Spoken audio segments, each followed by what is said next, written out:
I'm Matt Sutton, and this is the Pledge Podcast, where we talk all things major motion on a micro budget. Along with Hunter Jones, I'm joined today by another fellow Temple Owl and local filmmaker. He's been making movies since he was 12 years old when he achieved virality with his stop-motion animation entitled Lego Green Lantern. He's currently in production of his latest short entitled Tick. A friend of the podcast and the creator of That's Fantastic Films, the ever-dramatic, letterbox fanatic, diet soda addict, Will Martinko. Hey, Will, how's it going? Oh, wow. I love that. The diet soda addict. That was incredible.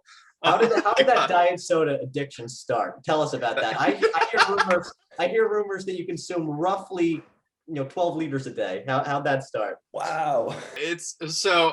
I've quit, except for today. Yeah. I've quit caffeine. Generally, if I drink caffeine, it's half coffee. But my diet soda addiction began when I was about 14, or no, I was earlier than that, maybe like 12. I went to a local coffee shop, Java's Brewing in Limerick, Pennsylvania. Shout out to Bob. He's the best. If you ever have the chance, please go there because they're the nicest people and make the best food. But they had a little fountain machine, and I didn't like coffee as a kid, so I just kept drinking soda, and then gained a lot of weight, lost a lot of weight, gained a little bit back. It's life, Oh, it's gotta life, yeah. pull the Christian Bale. So let's get into movies a little bit. So let's talk about when you started off. So the first time that I heard the name Will Martinko was at the Greenfield Youth Film Festival. Your film, The Distinguished, was in that festival. I don't know if you attended that festival, but I remember seeing your name.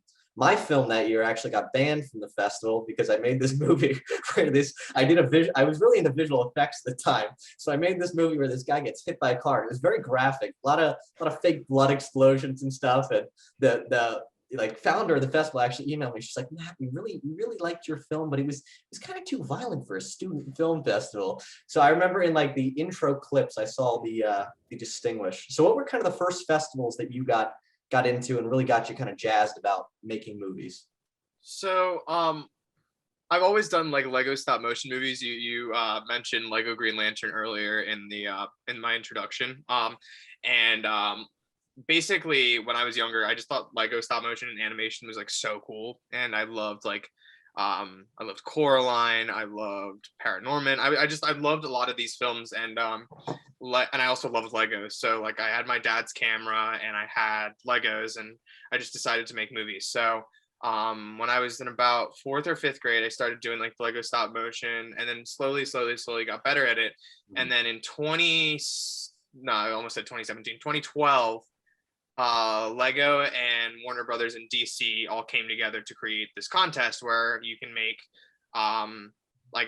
superhero films with the licensed superheroes for the contest. And so I made one around Green Lantern. Ryan Reynolds' Green Lantern came out the year before, and so that was kind of popping, and that was very, very it came out and people were aware of it, and so I made a film about that, and it ended up winning second prize, and I won the entire line of Lego DC superhero sets. Nice. That was the coolest thing. That's awesome, man. I just got this giant box filled with Legos, and I was like, this is the shit. This is the shit. I'm allowed to swear on here, right? Yeah. Okay. Okay. This is a kids podcast. We got full on YouTube rights. Let's do it. There we go.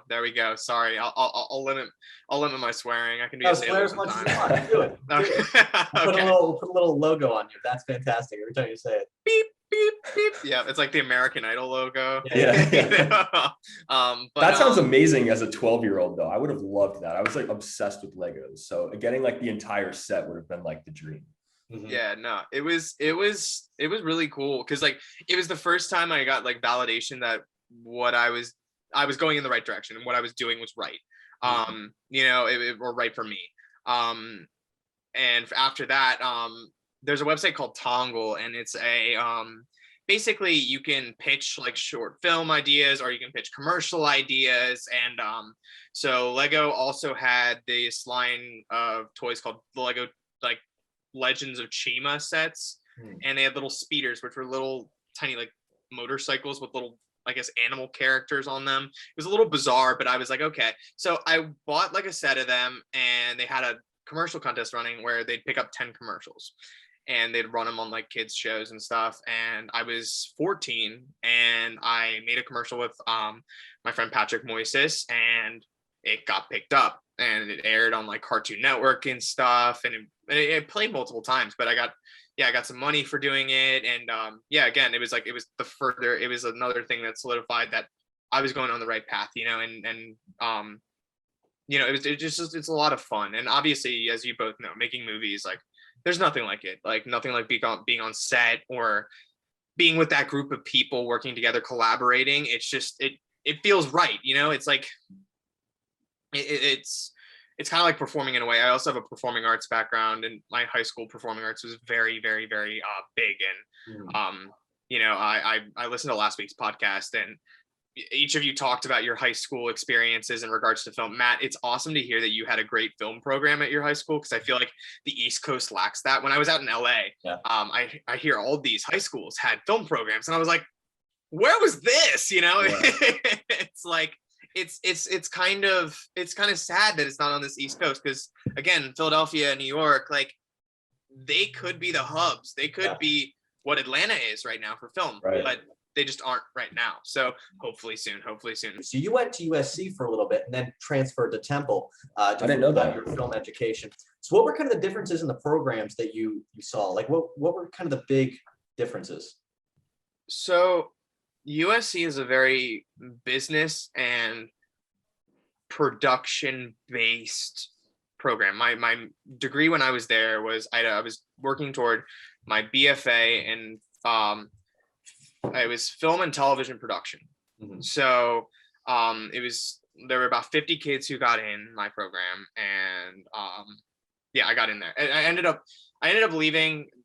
There were some personal things going on. I did really well in school. I met a lot of really cool people. I just had some personal issues going on there, and there were some family issues, and there was just a whole thing. So I came back home to Temple. But Temple's program is a little more, I think, I wasn't at USC long enough to like totally say this, but I'd say Temple's program is a little more, I guess, collaborative, in the way that we all talk to each other, we all meet each other, like everybody just wants to know what everybody's doing, and everybody wants to help each other. It's like everybody's picking up pieces for each other, and because we all want to make it together, right? We're all, working on stuff all the time, whether you're doing Temple Smash or whether you're doing your thesis film or whether you're doing your independent projects. There was always a ton of Temple people just going, how can I help? How can I help? How can I help?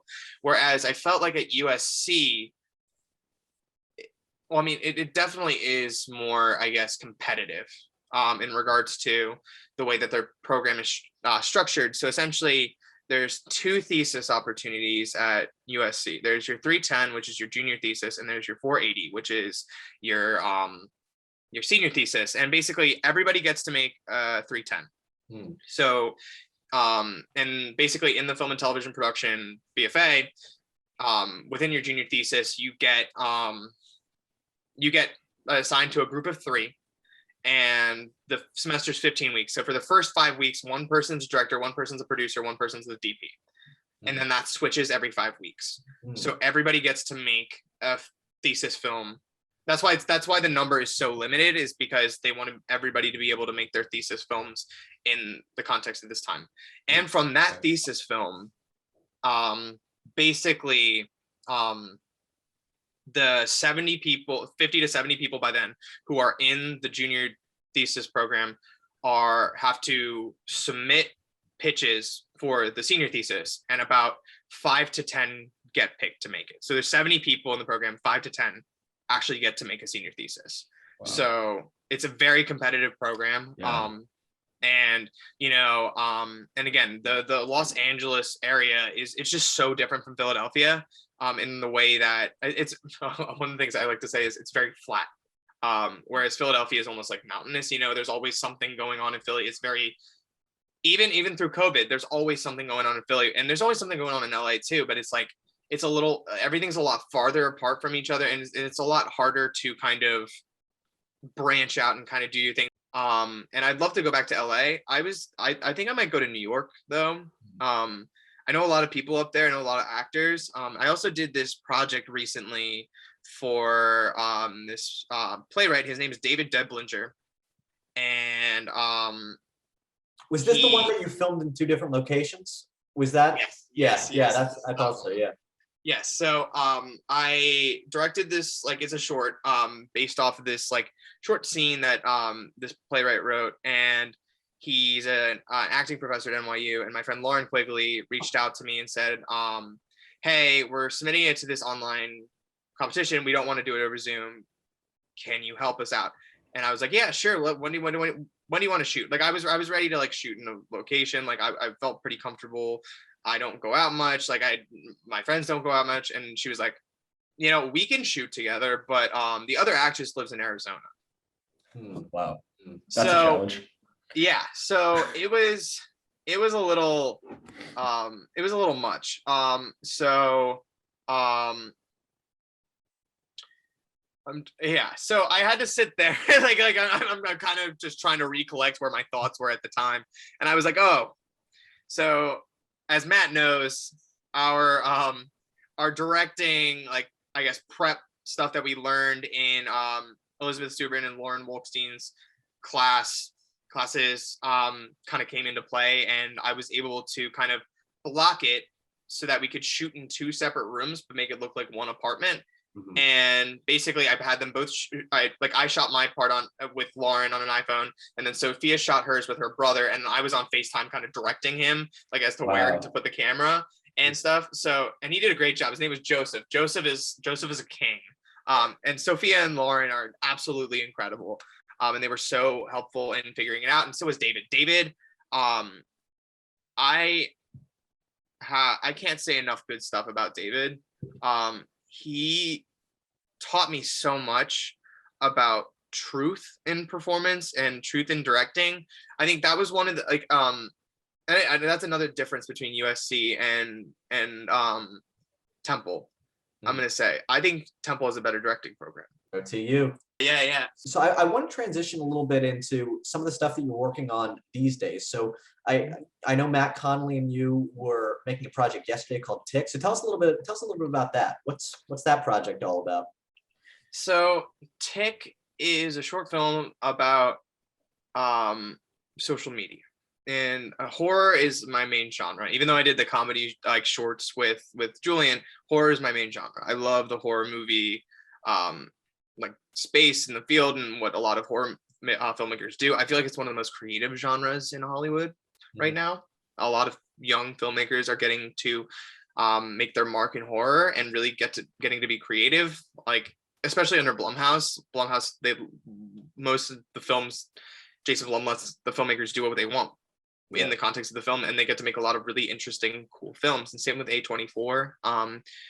The films that are coming out in regards to the horror genre, I feel like, are extremely creative, and I love that in the context of what that means for our careers. You know, it's like early on, if we can make a really creative, interesting horror movie, like how does that translate to moving into something like a superhero movie or a Western or like a really serious drama? Like, you need to be able to think creatively on a lot of, whether in any of those genres. And I think horror is a really good foundational genre to learn from.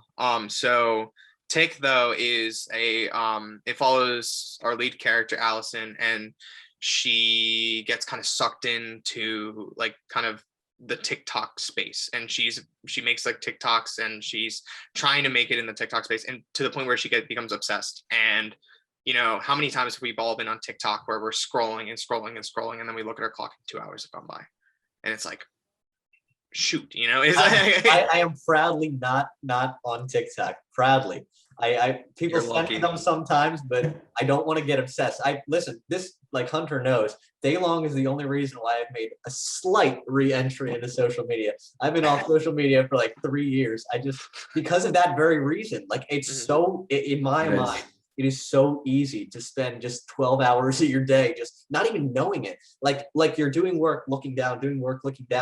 But yeah, I think that's a very kind of pressing concept, because I know myself, like even just this slight little introduction back into it, it's like, you know, you can lose time.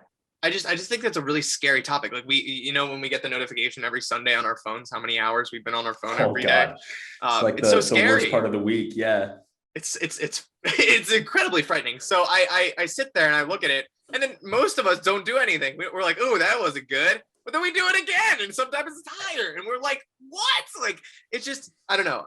And then I watched the documentary, The Social Dilemma, on Netflix, and it's just like, actually, I watched The Social Dilemma about 5 drafts into Tick. There we shot draft 11, but because I'd written like about 5 drafts of Tick, and then I had another writer come in, and his name's Paul Malical. He has been my friend since preschool. Like, no joke. I met him in preschool. We went to grade school, high school together, and he goes to NYU for dramatic writing, and he's a screenwriter and he's a playwright, and he's one of the smartest people I know. He's just incredibly dedicated to the craft. And so at a certain point, I was kind of, I guess, in regards to what I wanted to see in TikTok, I'm a very visual filmmaker. I like to see, I like to experience. I don't have much dialogue in the context of that. And when I realized I was at the furthest point I could with that, I turned to Paul and I was like, okay, what can we do different? And so we had 6 more drafts where we basically broke it down and tried to figure out like the logic of it all, and trying to figure out like why the algorithm is our demon. So the social media algorithm that sucks us in and then basically sucks our souls, like kind of metaphorically, it literally does it in the short. That's how I turned the social media side of TikTok into a horror movie. Is I demonized the social media algorithm that kind of plagues our existence in a way. You know, it's like, again, those hours and hours and hours were spent on YouTube and all this stuff, like it's because that algorithm. So I turned that into a demon. And actually my roommate played the demon. Oh, really? Because he's not an actor, so he's a nursing major at Villanova. So and he's been in my film since I was like 14, and he takes direction really well. So I'm like, Andrew, you want to be a demon? So he sat in the 4 hours of makeup for for the project. 4 hours of makeup, man, that's insane. So who was your makeup artist, and what was the kind of process of that? Hunter's trying to steal her. That's Yeah. we need a good makeup artist for day long. She's incredible. Her name's Megan Riley. She went to the makeup designery school in LA. She was there when I was, actually, which is really funny. And then also I went to preschool with her, which is very, You guys, it's like it's you went to Hollywood pre-K? What no, everybody there just becomes a filmmaker. Was it run by Spielberg? Like I don't know, but I met her a very long time ago, and then we reconnected after I graduated high school, and she's worked on like a good amount of my projects now, and she's absolutely incredible. Megan Riley, she's another person where I can't say enough good things about her. She's just incredible, and kind of working with her to figure out what the demon looked like and what my previous projects have needed. It's just been so much fun. And again, like yesterday morning, she came very early to start Andrew's makeup, and while Andrew was kind of he had to shave because he was getting a big prosthetic put on his face, and while he was like kind of getting ready, she was getting ready. We had a dance party. It was just a 2-person dance party. We were just like, oh yeah. And we had like it was One Direction and 5 Seconds of Summer playing, and it was just dumb. But she's a really great person and a really great artist. So yeah, Megan, I think her Instagram is Makeup by Megan Riley, and Megan spelled like the really Irish way, the MEAGHAN. Oh, yeah. Got you. So she's absolutely incredible though. Yeah, she's a very busy person, but again, for day long, if you need a makeup artist, reach out to her now and tell her when you need makeup done, and I'm sure you could work something out. I mean, I think I recommended her to Raina too recently. And I recommend her to everyone because again, she's local, she's incredible. So, and she's trained out in LA too. So, and I think I'm pretty sure the makeup designery school is the Face Off school. You know that show on Sci-Fi? Yeah. I think you're right about that. Yeah. Yeah. So she did that school, and her website, she has like and on her Instagram too, you can see she has like this Davy Jones, like it was like her thesis for the thing. It was like a Davy Jones like monster thing. And you know anything about me too, I'm like the biggest Pirates of the Caribbean fan you'll ever meet. Yeah. And so like we work well together. But she's absolutely incredible, and so is Andrew for sitting in the chair for 4 hours and then getting it taken off. But yeah, no, it looks really cool though, and like I won't spoil what he looks like, but Right. it was worth it. Awesome. I'm looking forward to seeing it. Definitely. Are you wrapped on principle now for it? We have one more shot. It's with an actor who we haven't cast yet, and but it's one shot, so it'll happen eventually. So I want to get the film cut together, and I want to get a good solid version of the film cut together before I worry about what that shot looks like, because again, it's the last shot of the movie, but it's the rest of the film needs to work in order for that shot to work. So yeah, the last 2 days though have been absolutely incredible. Between Matt Connolly, actually I was with Matt Connolly when I texted you, Matt, about having Matt be a part of Day Long, because I Day Long was one of my favorite scripts that I read in the junior screenwriting class, and with Jeff Rush, and it's so vivid and so visual, and one of the things with Matt is he's very, very that way, and I just felt like his visual style would mesh so well with that script. So I dropped everything I was doing. I texted Matt Sutton. I was like, Matt, you need Matt Connolly on your film. I'm telling you, if you have Matt Connolly on your film, the vision you have for this will follow through. Yeah. Because again, he's willing to make anything happen. So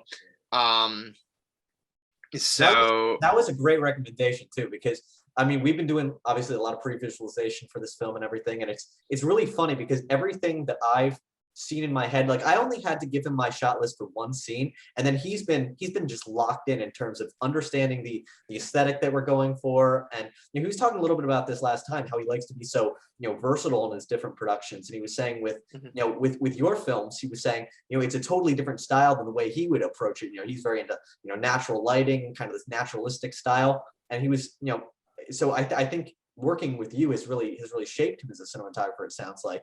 And it's been really, like you said, it was just a great partnership so far. I mean, we're really locking in this aesthetic. We're really excited to get it into production and really pull off some crazy visual trickery. But yeah, so I just wanted to say thanks for that introduction, because it's been a really good partnership so far. Matt Connolly's the man, definitely. He is. He's a rock star. No, and it's funny you say that about the natural lighting too, because when you see the lighting of my next film, that was all him. Yeah. Yeah. Well, I mean, my original vision was more lighting, and then he was like, we're gonna do it this way, and I was like, we're gonna do it this way. Yeah. He when you see it, you're gonna be like, wait, the natural lighting guy did this, and then this was his idea. Wait until you see, because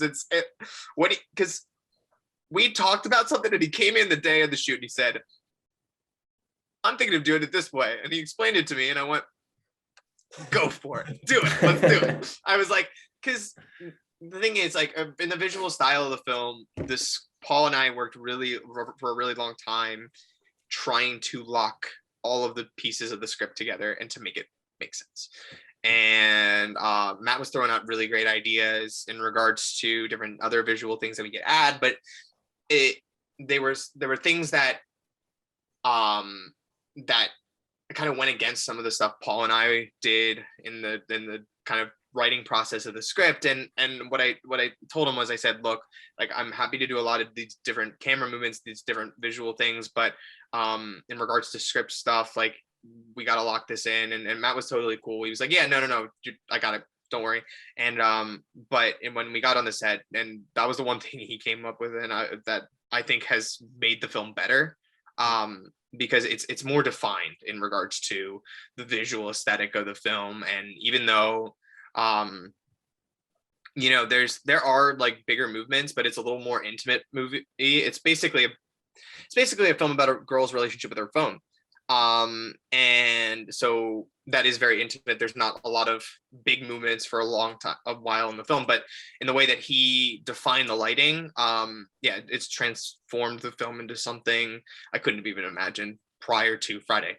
Like literally I had the film, and then he came on the set and was like, we're going to do it this way. And I was like, cool. Yeah. Cause again, one of the things that Matt said last week is, and Matt said the same thing too last week, is that and sometimes he and I work together, and there are things that he pitches and I say no, and there's things that I pitch and he says he doesn't know. Like we did a music video recently with singer-songwriter Alyssa Garcia. She goes to Drexel, and I saw that video. It's great. And she's incredible. And the song is incredible. And thank you for saying that about the video. The long take was Matt's idea. Oh yeah. Mm-hmm. That was a big portion of it. I like the Reservoir Dogs theme too. I don't know, Hunter, did you get a chance to see that? I didn't get a chance to see it. Now, did you shoot it in Philly? We shot it in Collegeville, Pennsylvania, at this abandoned warehouse. It wasn't abandoned at the time, but now it's abandoned. And it's about to be demolished, which was unfortunate because I wanted to shoot there for this shoot. Sad face. You got it in time for that one at least. Yeah. Exactly. So, and the Reservoir Dogs, so she sent me the song and she told me what it was about. And for some reason my head went to Reservoir Dogs. And I sent her the Stuck in the Middle with You scene from Reservoir Dogs. And I was like, this is what I want to do. And she was like, not as violent, but I'm in. And I was like, okay. So Matt came over the week before we were going to shoot the music video, and we watched Reservoir Dogs, and he said, Will, I want to do this in one take. And I was like, I was a little nervous because I personally had never accomplished that before. And again, a long take is if one thing goes wrong and you're putting all these resources into it, you're basically putting all your eggs in one basket. Happy Easter, by the way. Yeah. So, but yeah, it is very risky. So I was very nervous. And so we did a bunch of different tries, and we had Saba on as his AC, and Saba was incredible. Just, I don't know, because we were moving from wides to close-ups, but Saba made up for it and was able to follow us with the focus, and was absolutely incredible. But Matt was just very determined. He was like, I think we're gonna nail what you want in the one take. And I was like, okay. And we did it.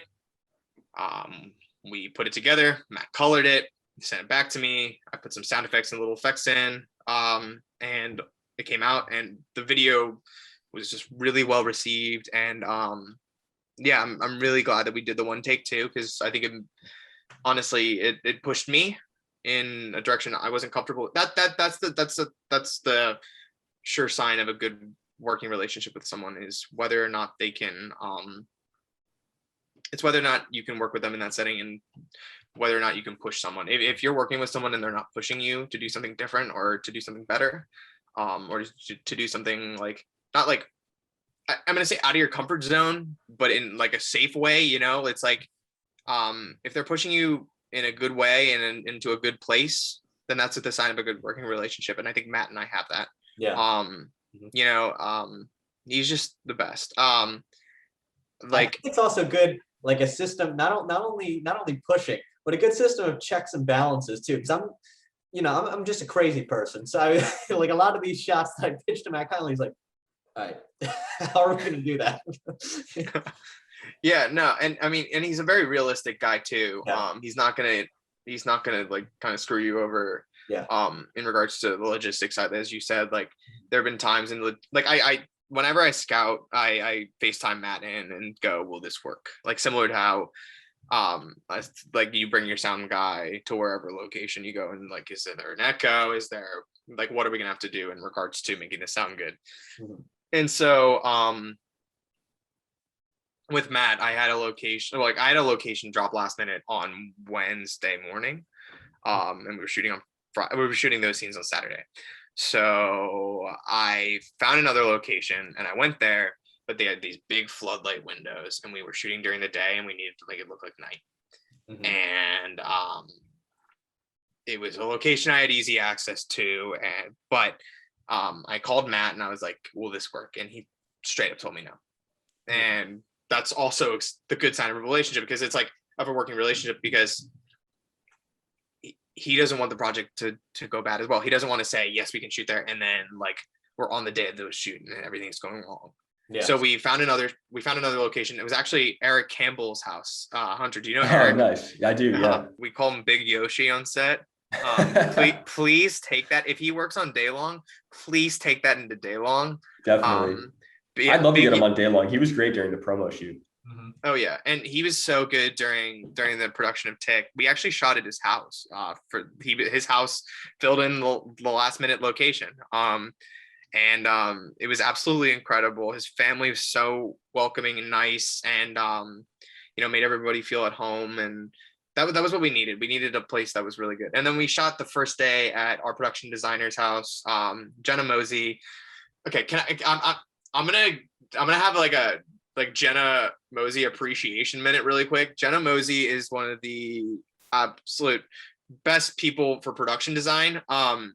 She doesn't go to Temple. She goes to Penn State for architectural engineering.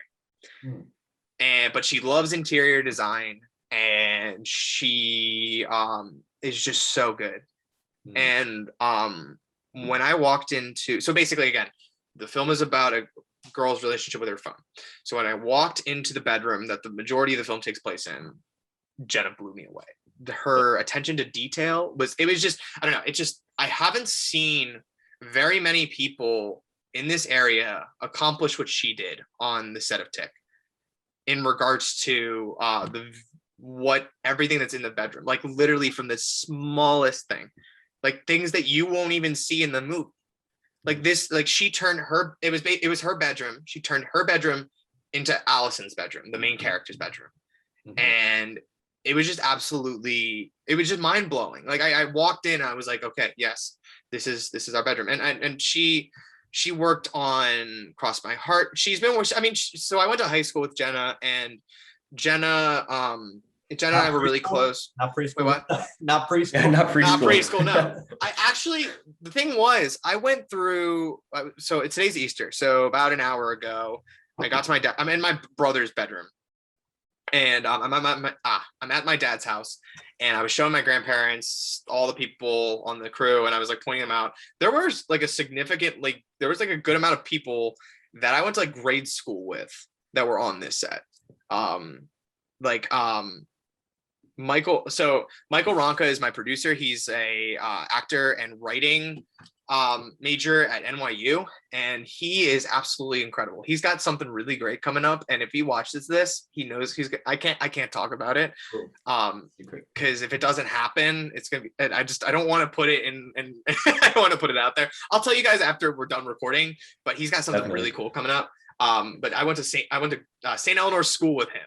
We went to St. Eleanor's together, and it was great. My sound guy, Brad McGowan, he's one of the best sound people at Temple that nobody knows exists, because he's an MIS major, but he loves sound design. He's made the thing is we all know there's people where it's like kind of sound is the last thing we think about, and then we've all had that moment where we go, oh, who are we gonna get to do sound like the day before? And we're like, oh no. And then anybody get room tone? For me, a crew is a family. Absolutely. Like, because you're going to be working with these people for a very long time in close quarters, and you have to get along with these people. And in the working, it's different than when you're in the working world, because in any other job, you're in this space, there's going to be people you don't like. And I mean, there's going to be people you don't like on crews. There's going to be people you don't like on different things, but you on crews, as a director, and as you know, Matt, and as you know, Hunter, as a producer, the crews you put together, you have to make sure everybody gets along. Absolutely. And but at the same time, you don't want to cast you don't want to put every single one of your friends on a crew, because then it's not productive. So finding that balance of people in my life who I know will raise the project's quality has been something I've been working on for a long time. And I feel like this crew, I'm going to list off this casting crew. Can I list off their names? Do it. Yeah, go for it. All right. Put so, credit sheet. So Kevin Johnson, I think Oh, you all know Kevin's great. Kevin. I love Kevin. Yeah. Kevin Johnson, his dedication and like toward the project, and we did the first project we worked on together was a film called Cross My Heart, and he was doing the camera operating, and I'm gonna do what Kevin does when he films. And Hunter, you've probably seen this. He spreads his legs and he does this. We call it the Kevin Johnson stance. He just goes. And there's so many pictures of Kevin just like just holding this position, and it's absolutely ridiculous, but it's Classic. awesome. And Classic. But his dedication towards the projects have been incredible. And then Jenna Mosey, we talked about, but again, Jen is absolutely incredible. She is she's at Penn State, but if you need Jenna, I can give you her production designers contact are hard to come by. I've done production design on every project that's needed a production designer that I'm aware of. So yeah, other than myself, I'm always out, looking for other production designers. I definitely think the art department is very undervalued, at least in student films. And I've been pushing Jenna to kind of go into production design, because I tell her that I'm like, everybody's looking for production designers, but very few exist. And she's so good at it. And so, I'll definitely share her contact info. And then Eric Campbell, we all love Eric, Big Yoshi, Matt Connolly, Andrew Snyder he was my roommate, played the demon. Hero for sitting in that chair. Audrey Ward. Do you know Audrey? I know Audrey Ward. Audrey, yeah. Audrey played the supporting lead in the film. And I don't want to give away too much, but she just did a very physical role, like in regards to, I'll give this away. There's a dance, and the effort she put into that dance, and she put her whole soul into every movement of the dance, and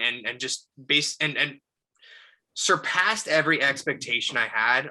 Audrey is just, I don't know. I don't, again, she's not, there's not enough good things to say about all these people, because all these people are absolutely incredible. And Audrey is I'd seen her in shows at Temple, but I never met her in person. And we talked over exactly what you were talking about earlier. I met both my leads over Zoom, for the first time ever. But Audrey was absolutely incredible and gave everything to the project, and I'm so grateful to have had her. Yeah, Michael Ronca. I worked with Audrey on one of the projects for Superman's class, one of the exercises that we did, where we had to recreate a scene from a movie without watching the movie. So I'd never seen Thelma and Louise. So I did a scene where Audrey was in Thelma and Louise. And I'm pretty sure that she probably hates me for it, because we brought in a dolly and the one wheel was broken. So we must have done one shot 50 times when it was the simplest shot in the world. So I just kept saying, all right, just so one more take. And by the end, she's like, Matt, if you say one more take one time. Well, yeah, so I feel bad. I feel like my only interaction with Audrey, we brought a dolly with a broken wheel. But yeah, she's really, really talented. I worked with Audrey on a promotional shoot for a film probably about a year ago, and the energy that she brought just to act in the promotional shoot, just that alone was mind blowing to me. Yeah, she was great. Yeah, no, she's just, and she's been amazing in all the Temple shows that I've seen her in. I got to see her in Enemy of the People. And my friend Emmett O'Hare is in that, was in it for a small part, but I got to see her in that, and she absolutely blew me away. And then Emmett was the lead in Ivanov for Temple's theater program back in the fall, I think. And Audrey was also one of the leads and blew me away there. And I was just like, okay, because I was working on this project when I saw it. And I was like, I need Audrey for this part. And she was my first and only choice for that role. And she's absolutely incredible. And again, I feel like this that was Audrey Ward appreciation hour. But yeah, Michael Ronca, I talked about him. Rachel Schaefer, Rachel went to Temple for a little bit, but then she moved to New York to pursue acting and has been acting on all this different stuff. She's the lead of Tick, and she plays Allison. And with every actor, there's something different. There's you have a different relationship with your actor, and every actor has a different process in gaining stuff. And with Audrey came on the set, she was like in the character and ready to go. And with Rachel, we had a little more room to play. We had a little more room to kind of figure out and to kind of try things out and work things out. And I had an absolute blast with Rachel.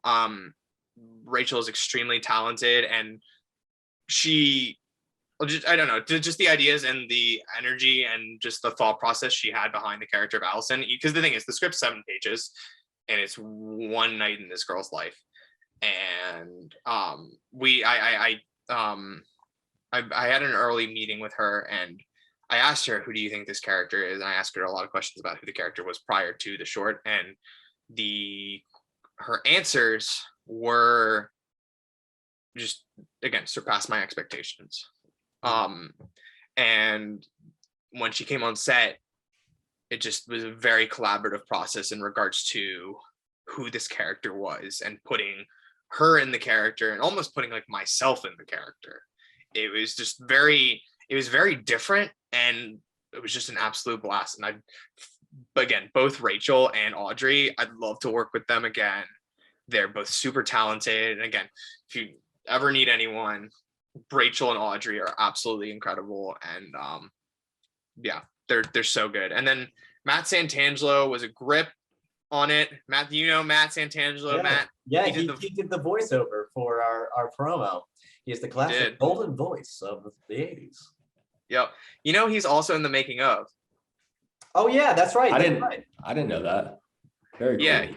He's in he's Gene. He's the comedic sidekick of Bill, who's the main character of that short that I did for Superman's class. Yeah, so it was just a funny connection, because Matt texted in our director's group chat, does anybody know anybody with a good news voice?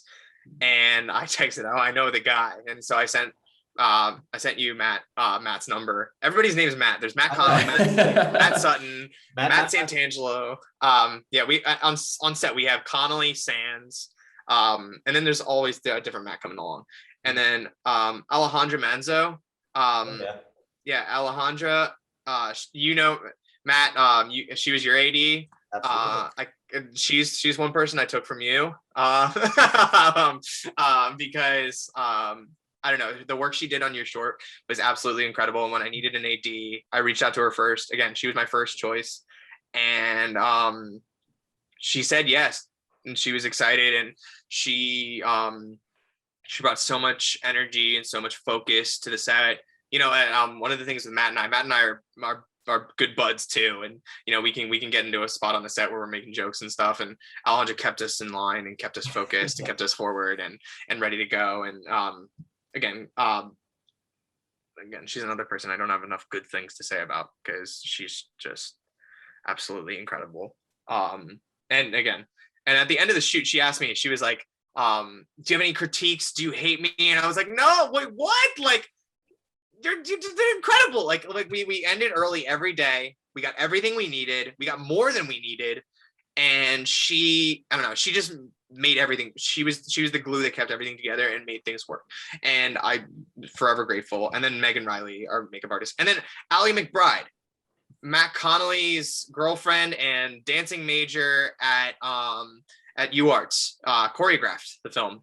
Oh, very cool. And Nice. Did the dance stuff. And so she did it incredibly. And then Alyssa Garcia, that we did the music video for, she wrote the song that they do the dance to. And Alyssa, and she's also going to be our composer. So very cool.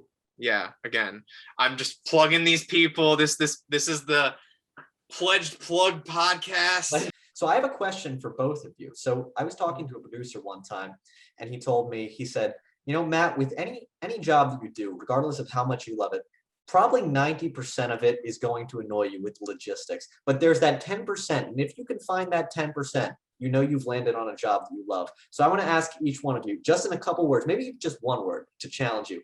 One word. What is the 10% of filmmaking that makes you love it so much? Collaboration. Yeah, that's probably my favorite part. I think it's just a great, similar to what Will said earlier, when you get on set and you have this kind of core, crew and cast that feels like a family. I don't really think that there's anything like that. And when you kind of all get on the same page and you've done enough time in pre-production, to really kind of prepare. I think that it's a really awesome feeling, and it's a great feeling when it's all said and done to look back at this kind of finished product that we all kind of had a hand in. So yeah, definitely collaboration. What about you, Will? What's that one word that represents the 10% for you? The ability to be present. Filmmaking is a very here and now profession and activity. I have a lot of anxiety. I have trouble staying in the present a lot of the time. And Matt will tell you this, I'm a very loud person, but that's it's when I'm comfortable with people that I'm loud. When I got back from USC, I definitely had more anxiety and more issues talking to people and kind of putting myself back out there. When I'm filmmaking and when I'm working on projects and different things, it's the one time I can be in the present. It's one time that my anxiety does not actually come in. It's surprising because it's the most anxiety ridden profession you can probably be in. But when I'm on set, nothing. I don't feel any of it. So I guess present or and that ability to be in the present would be my other word. That's kind of different from hunters. Because I don't want to be like, yeah, exactly what he said, So but I know what you mean, because it's funny, like you said, escape the doom and gloom of the world we're living in right now. And that's something even pre-COVID, when I was a little kid, I loved the escapism of not only making movies, but watching movies, being able to be transported to, somewhere else outside, your physical world at that point. I think that's such a magical thing about filmmaking. And that's really kind of one of the things that drew me, and I'm sure drew all of us, to making movies, being able to transplant yourself into a different story, a different world, and be present within that, in that world itself. And my word was going to be action. Every director's favorite word, action. Because I'm serious. I love playing. I love just messing around, and being able to do that as something that has a deliverable at the end, I think is just something so enjoyable. I remember a quote from Orson Welles. Somebody asked him why he took a job at RKO, and he said, it's the biggest toy train set a boy could ever have. And it's true. I think that's something so fun about movies. You just, yes, there's a ton of hard work that goes along with it, but you when you're on set, you get to play around and make something, make an actual deliverable, take your dreams and make them into something on the screen. So I think that's just something really, really magical about the process of making movies. Obviously, as filmmakers, we're all huge movie buffs, but I think in terms of sheer viewership, I would be willing to bet that Will Martinko has seen more movies than all of us, because Will is such a prolific film watcher, and I've seen some of these long paragraphs that you've written about different movies, and your Letterboxd account is huge. So tell us, Will, what are the 10 movies of the past year that we should all see? I have the most, I guess, eclectic is a good word for it, movie taste. So here's my top 10. Number 10 was Palm Springs, Andy Samberg, Kristen Matoli. Hulu. That was so much fun, and it was right in kind of the heat of the pandemic. And it came out and it just was fun. The classic kind of modern twist on Groundhog Day. I absolutely loved it, and it was just, and then J.K. Simmons popped up in that, and I was like, yes, I love J.K. Simmons, from Spider-Man to Whiplash, to Juno. Absolutely incredible. Get Duked. That's not on a lot of people's lists, but that's on Amazon Prime. It's a British film about these kind of delinquents who get sent on this, they have to go on this giant retreat walk because they were bad in school, and it's a punishment for being in school. They have to go on this kind of self-fulfilling journey, but they ended up getting hunted by the owners of the land.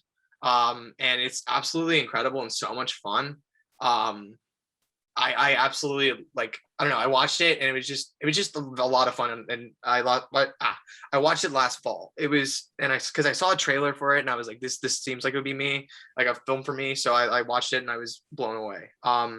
Greed, with Steve Coogan, directed by Michael Winterbottom. He directed 24-Hour Party People, which was a film in the 90s, about kind of the Joy Division. I think it's Joy Division, right? Joy Division is one of the bands in that movie. I think so, yeah. About that kind of like about that world. But Greed, Freaky, with Vince Vaughn and Catherine Newton. Yeah. Yes, that was one of the first films I saw in theaters once theaters opened back up again. I haven't really stopped going to theaters, and that's I think we all have our one little tiny pandemic thing that we're not like, that we shouldn't be doing, but still do. You're not going clubbing? That I thought that was gonna No, be I'm not. Well, I thought you were pounding the door of concourse, jumping in the ball pit. No. No, I don't. No, I was never a club person. That's not me. But Freaky, I saw this movie, and the next morning I was really struggling writing back in the fall, because I was watching a lot of movies, but I wasn't like inspired by anything. It was a very dark time. I didn't really feel anything, and I saw Freaky, and the next morning I wrote the first draft of Tick. Very cool. Yeah, so that was a lot of fun. Freaky was really good, yeah. It reminded me of why I love movies, and Vince Vaughn's great in it. Catherine Newton's great in it. Everybody's great in that movie. It's directed by Chris Landon, who did Happy Death Day movies. Those are a lot of fun too. The Vast of Night on Amazon Prime. It's this film made by Andrew Patterson. Pretty sure this is his first movie. But he made this like sci-fi film inspired by like the Twilight Zone, and a lot of the Twilight Zone episodes that came out in like the 50s, and it's set in like the 50s or 60s, and it follows these two characters as like an alien like encounter is possibly happening, but it's very intimate. It's between these two characters, and it's really, really, it actually scared the crap out of me when I watched it. I watched it at 3 a.m. and I was like, when I couldn't sleep one night, I was like, whoa. I was just kind of taken aback by it. Nomadland's great. Chloe Zhao's film. It's probably going to win Best Picture. I saw that at the Movie Tavern. That was in Collegeville, Pennsylvania. The Gentleman, Guy Ritchie's film. Guy Ritchie hasn't made a lot of great films in the past few years. I liked Aladdin. That was fine. But The Gentleman, I saw it with my friend Gasper. He also goes to Temple. He's a great guy. He watched more films than me. I think he watched 400 films. He watched over 400 films in 2020. Man, how do you have the time? I think Gasper's in my film horror class. Oh yeah. Tell like slide into the little chat on Zoom and say, hey, I know Will. Hi. Yeah, definitely. His like love of movies. It's like he has a grand love for movies, and he watches so many movies. But I saw The Gentleman with him, and it was just a lot of fun. And then Soul, the Pixar movie. I saw Soul. So good. It's just beautiful. I watched it with my sister, and my sister's 11. And the thing is, a lot of kids her age are always on their phones, and my sister's the same way. She's like always on her phone. She's always like kind of in the internet sphere. But it was the one time she put her phone down, and I'll never forget that. Weathering with You. It's by the people who made. It's an animated movie by the people who made Your Name, which came out in 2016. This is technically a 2019 film, but it came out in America in 2020. So I'm gonna say it. Yeah. So I count this as a 2020 movie, even though most people don't. But it's a beautiful movie about this girl who lives in Japan, and her mom's dying, and her wish for her mom is for her to see the sun one more time before she dies. And she's granted this gift that she can make it stop raining wherever, whenever. The problem is, after a year of that, you have to give your soul away to like the gods of the sun. And then there's a love story mixed in. So we follow like a boy too, who like sneaks away from home, like hides away in Japan and meets her. And they turn it into like a business where people hire them to make it sunny wherever they are. And take away the rain. The thing is too, and then like they run into like there's a whole curse with it, but it's a beautiful film and it's beautifully animated, and the soundtrack is amazing, and it's so good. It gives me chills. It's one of those movies. And then my number one is Minari. Minari, the film about family. One of the things about me, I'm very close to my grandmother. It's my grandmother and I are so tight, and in recent years she's just been getting older and she's not remembering as much, and her health's kind of diminishing, and but there's a great relationship between a boy and his grandmother in this movie, and there's the very end of the movie made me like cry. Like I was just sobbing. I was a 22-year-old in the Colonial Theater in Phoenixville. There's 4 people in the theater. It's me, Gasper, and then an older couple in the left corner of the theater. And I was sobbing. Yeah, I was sobbing. And Gasper was like, dude, chill. I'm like, no, man, it's grandmother. And, but yeah, so those are my top 10. Hunter, describe one film that you loved this year. Yeah, I was going to say, I don't have 10, definitely. I have not been going to the theaters very much. I went to the theaters to see Tenet, which I hated.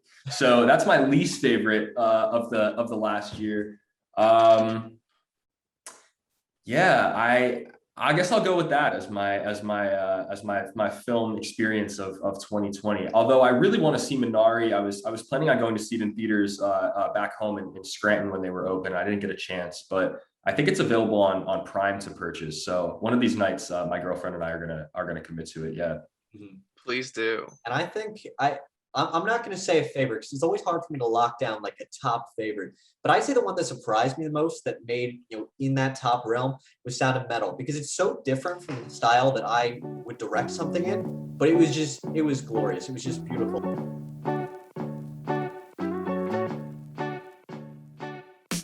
Once again, we just want to thank all of our backers for their support on Day Long.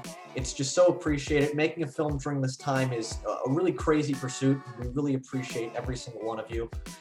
If you can't donate to the film, please share this with your business networks, family, friends, everybody that you can. It's so valuable to get the word out there. We got 26 days left in this fundraiser, and we're excited for what's to come. So Will, where can people find you? You can find me on my website, that'sfantasticfilms.com, and on Instagram at Will Martinko. All right. Will, thank you so much for coming on to the podcast today. We really appreciate it. Yeah, thank you for having me. This has been an absolute blast. And again, please contribute to Day Long. It's one of my favorite scripts that I read in the screenwriting program. And it's an absolute blast. Thank you so much for this. Thank you. Thanks, all right. And thank you guys for watching.